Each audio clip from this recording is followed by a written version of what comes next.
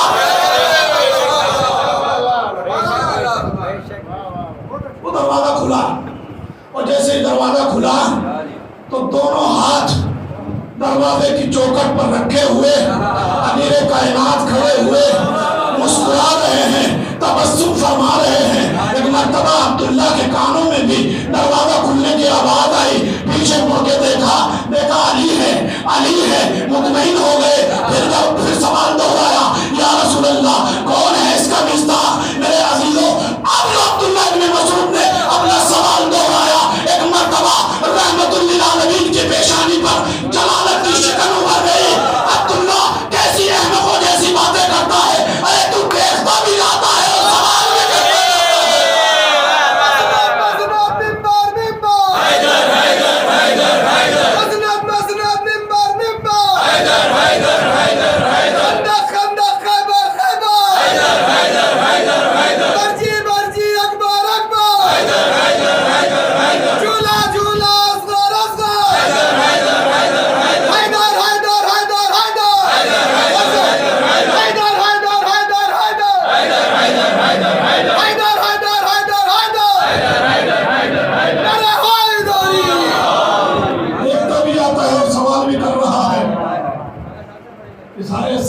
کوئی اور نہیں، میرا ابن عم۔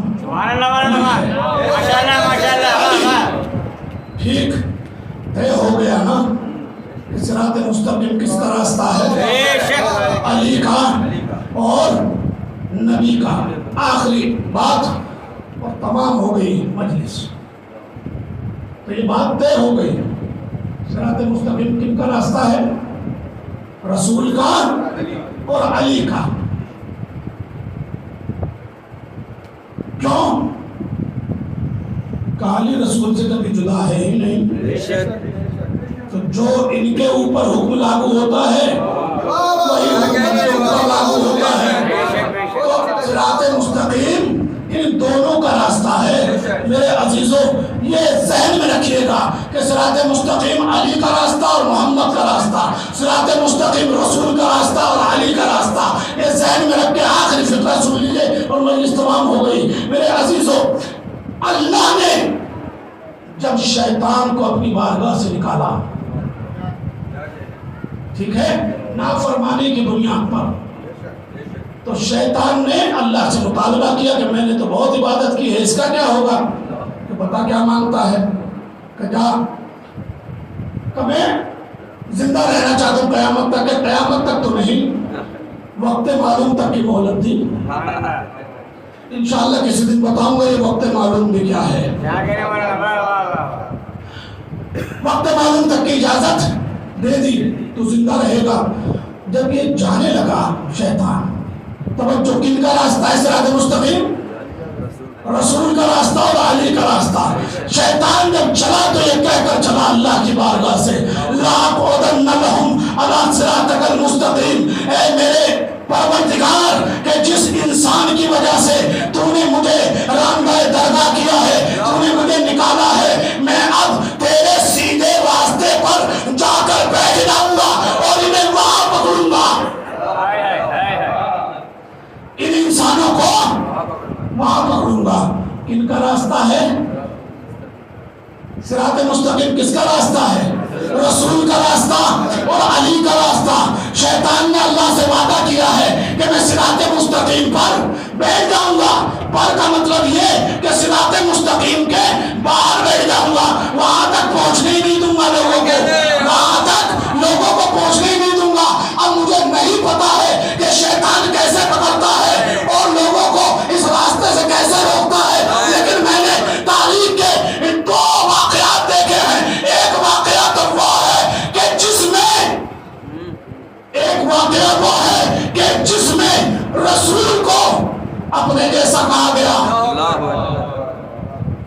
کہ ہمارے جیسے، اور دوسرا کہ ہم نے علی کو مولا مانا ہی نہیں.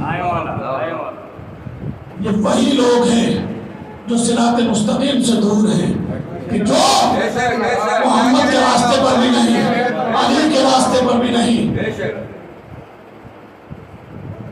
عزیزوں، اور جو صراط مستقیم پا لیتا ہے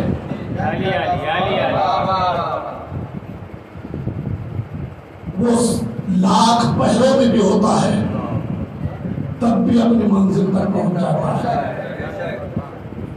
پہنچ گئے آپ؟ حبیب کربلا آ چکے ہیں. کون ہے حبیب؟ حسین نے رجل فقی کہا تھا.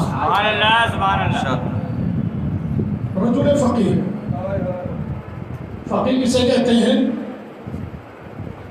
جس نے دین کو اچھی طرح سمجھ لیا ہو اور اس میں یہ صلاحیت ہو کہ دوسروں کو بھی اچھی طرح سمجھا سکے، اس کو فقی کہا جاتا ہے. دنیا میں پڑھ لکھ کر فقی ہو جانا اور بات ہے، امام وقت جسے فقی ہے اس کی فقاہت میں کسی کو شک نہیں ہونا چاہیے. امام وقت نے کہا ہے فقی بچپن سے جانتے ہیں، ایسے نہیں فقی کہہ دیا. آپ بھی اپنے دوست احباب میں بزرگ ہو گئے اور جب ان کا ذکر آتا ہے میاں بچپن سے جانتے ہیں. حبیب بچپن کے دوست ہیں، بچپن سے جانتے ہیں. حسین چلتے تھے تو قدموں کی خاک اٹھا کر چہرے پر ساتھ اٹھاتے بچپنے میں.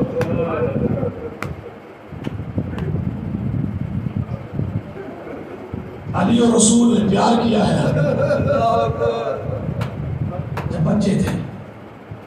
ایک دن حبیب نے ضد کر لی مولا حسین سے کہ آپ میرے گھر مہمان بن کر آئیے. تو حسین اکیلے تو نہیں جا سکتے تھے، تو رسول کی بھی دعوت ہوئی اور رسول کے ساتھ چلے. جب رسول کے ساتھ چلے امام حسین، ادھر مظاہر جو حبیب کے والد تھے وہ کھانے کے انتظام میں لگے ہوئے تھے کہ رسول مہمان ہے، کوئی عام انسان مہمان نہیں ہے. وہ انتظامات میں لگے تھے. روایت میں لکھا ہے کہ حبیب چونکہ بچے تھے چھت کے اوپر کھڑے ہوئے تھے اور جھک جھک کر راستے کو دیکھ رہے تھے. راستے پر حبیب نے نگاہیں لگائی ہوئی تھی، میرا آقا کب آئے گا، کب آئے گا میرا مولا. اور بس لکھا ہے کہ شاید حبیب کچھ زیادہ جھک گئے اور اپنے آپ کو نہ سنبھال سکے اور چھت سے نیچے گر گئے. نتیجے میں حبیب کی جان چلی گئی. ٹھیک ہے. مظاہر نے اپنے بچے کے لاشے کو اٹھایا, گھر کے گوشے میں کپڑے میں لپیٹ کر چھپا کر رکھ دیا. رسول آ گئے, حسین آ گئے, کھانے کا بندوبست ہوا. ایک مرتبہ حسین علیہ السلام نے فرمایا میرا دوست حبیب نظر نہیں آ رہا. مظاہر کہیں تو کیا کہیں, کہا جائے گا بھی آپ بسم اللہ فرمائیے. تو حسین نے کہا کہ یہ تو ممکن نہیں ہے. حسین اپنے دوست کے بغیر کھانا کھا لیا.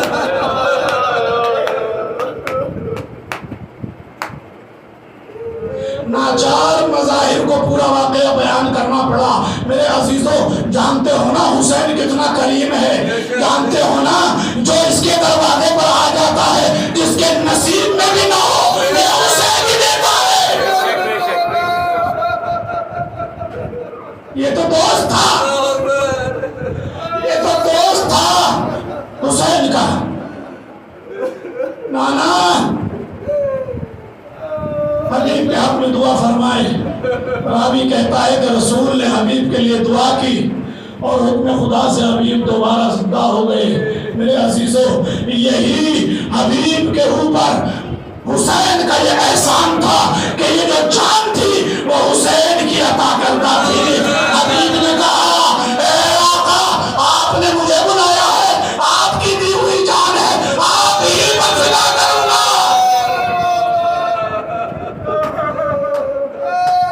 آپ ہی پر فدا کروں گا. جب روز عاشورا ہی ہے نا,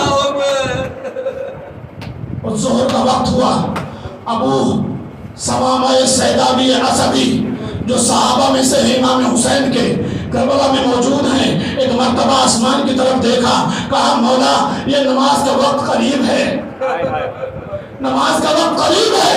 مولا نے اس کو دعا دی اللہ تجھے نماز گزاروں میں شمار فرمائے. ایک مرتبہ حبیب کی طرف اشارہ کیا, حبیب جاؤ جا کر ہمارے ساتھ سے کہہ دو کہ ہم اتنی مہلت دے دیں کہ ہم نماز ادا کر لیں. میرے عزیزوں جانتے ہیں جیسے ہی حبیب ابن مظاہر وہاں گئے تو وہاں سے ایسا جاہلانہ جواب ملا کہ حسین نماز پڑھ کر کیا کریں گے, حسین کی نماز تو قبول ہونے والی اب نہیں ہے. میرے عزیزوں بس اتنا سننا تھا کہ ایک مرتبہ بچپن کے دوست حبیب کو جلال آ گیا اور وہیں سے بابا نے بلند کہا مولا اب آخری نماز آپ کے نانا کے پیچھے جنت میں ادا کروں گا. اور یہ کہہ کر اس کے اوپر حملہ کیا, میرے ساتھ پیچھے آنا. ارے لکھا ہے کہ بوڑھے حبیب نے 80 افراد کو قتل کیا. ہاں عزیزو ایک مرتبہ چاروں طرف سے حبیب کو گھیرا. آخر میں تو یہی ہونا تھا نا, حبیب نے بوڑھا مجاہد کتنا لڑتا, چاروں طرف سے گھیر لیا گیا. ایک مرتبہ جب گھیر کے حملہ کیا حبیب زمین پر آ گئے. السلام علیکم یا عبداللہ, آقا آخری سلام قبول ہو. لکھا ہے کہ حسین حبیب کی طرف چلے. جب حسین حبیب کی طرف چلے ہیں نا تو حبیب کے ایک دوست اور ہیں جن کا نام ہے مسلم ابن اوسجا, یہ بھی حسین کے ساتھ ساتھ حبیب کے نزدیک پہنچ گئے. ایک مرتبہ جناب حبیب نے امام حسین کی طرف دیکھا اور مسکرائے. امام نے فرمایا تم تو میرے دوست ہو, آخری وقت ہے, کچھ کہنا چاہتے ہو؟ ہاں مولا کہنا چاہتا ہوں لیکن آپ سے نہیں مسلم سے کہنا چاہتا ہوں. اے مسلم ارے جب تک زندہ رہنا اپنے آقا کی حفاظت کر. مسلم کو میں وصیت کرتا ہوں. ہاں عزیزو یہ کہہ کر حبیب کی روح جنت کو پرواز کر گئی. حسین نے لاش حبیب اٹھایا. مسلم نے کہا مولا لائیے مجھے دے دیجیے. نہیں یہ تو میرا دوست